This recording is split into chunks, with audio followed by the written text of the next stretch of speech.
Welcome back to my channel. आज हम start कर रहे हैं एक्सक्रीशन लाइफ प्रोसेस का टॉपिक है क्लास 10 से। तो हम देख लेते हैं पहले एक्सक्रीशन होता क्या है। तो जो बायोलॉजिकल प्रोसेस होती है जिसमें removal of harmful nitrogenous metabolic waste होता है from the body is called the excretion. अब मेटाबॉलिक एक्टिविटी क्या होती है? मेटाबॉलिक एक्टिविटी जो हमारी बॉडी के अंदर जितने भी केमिकल रिएक्शंस होते हैं उसको हम बोलते हैं मेटाबॉलिक एक्टिविटी। तो यहाँ पे देखो, आपने डायग्राम देख सकते हो। यहाँ पे ये मैंने एक डायग्राम बनाया है किडनी का।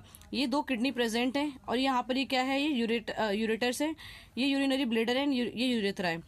तो यहाँ पे मेटाबॉलिक एक्टिविटी में क्या क्या आता है? डाइजेस्टिव वेस्ट आता है, respiratory waste and nitrogenous waste. फिर आता है हमारा ह्यूमन रेस्पिरेटरी सिस्टम। ये होता है हमारा ह्यूमन रेस्पिरेटरी सिस्टम। तो ये कंसिस्ट करता है pair of kidney, pair of ureter, urinary bladder and urethra. तो बात करते हैं हम पहले किडनी की।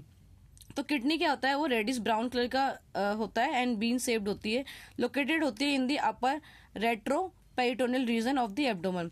इसका मेन फंक्शन होता है filtration of blood and removal of waste.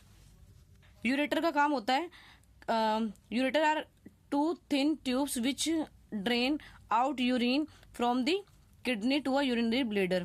तो यूरेटर से जितना भी हमारा वो वेस्ट होता है, जो मतलब दो हमारे पास थिन ट्यूब्स होती हैं जो कि क्या करती है, यूरिन को किडनी से यूरिनरी ब्लेडर तक भेजती है। अब यूरेथ्रा क्या होता है? वो ट्रांसमिट करता है यूरिन आउटसाइड द बॉडी। अब क्वेश्चन उठता है कि what happens inside the kidney so that it cleans the blood.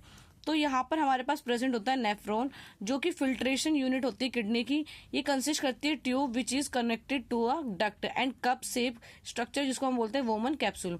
तो रीनल आर्टरीज क्या करती है? ये अलाउ करती है blood to the reach Bowman's capsule, और जो ब्लड होता है हमारा, there is the filter and urine is collected. तो यहाँ पे क्या होता है? After that they are transported from this tube to Henle loop. फिर वाटर एब्जॉर्ब होता है यहाँ से, glucose and amino acid urine inside the Henle loops में जाते हैं। The remaining waste reaches the duct and after the urine reaches the ureter through the duct and इसी जो प्रोसेस को ये क्या होता है, कलेक्ट करता है इनटू द यूरिनरी ब्लेडर में। अगर हम बात करते हैं एक्सक्रीशन इन प्लांट्स की, तो यहाँ पे होता है gaseous waste, liquid waste and solid waste. तो आपने देख लिया एनिमल में जो था हमारे पास एक्सक्रीशन, वो किस तरीके से हो रहा था। यहाँ पे बायोलॉजिकल प्रोसेस के थ्रू यहाँ से रिमूवल हार्मफुल नाइट्रोजनस मेटाबॉलिक निकल रहा था बॉडी से। और मेटाबॉलिक एक्टिविटी देखी हमने यहाँ पे, ह्यूमन एक्सक्रीटरी सिस्टम देखा, किडनी के बारे में पढ़ा हमने, फिर ureter, urethra and what is the happens inside the kidney so that it cleans the blood. फिर हमने नेफ्रॉन के बारे में पढ़ा पूरा इन डिटेल। फिर उसके बाद यहाँ पे हमने एक्सक्रीशन इन प्लांट्स के बारे में देखा, जिसमें हमने gaseous waste, liquid waste and solid waste देखा। अब आपको इससे रिलेटेड कोई भी डाउट हो तो आप कमेंट सेक्शन में पूछ सकते हैं। मेरे चैनल को लाइक, शेयर एंड सब्सक्राइब करें। Thank you.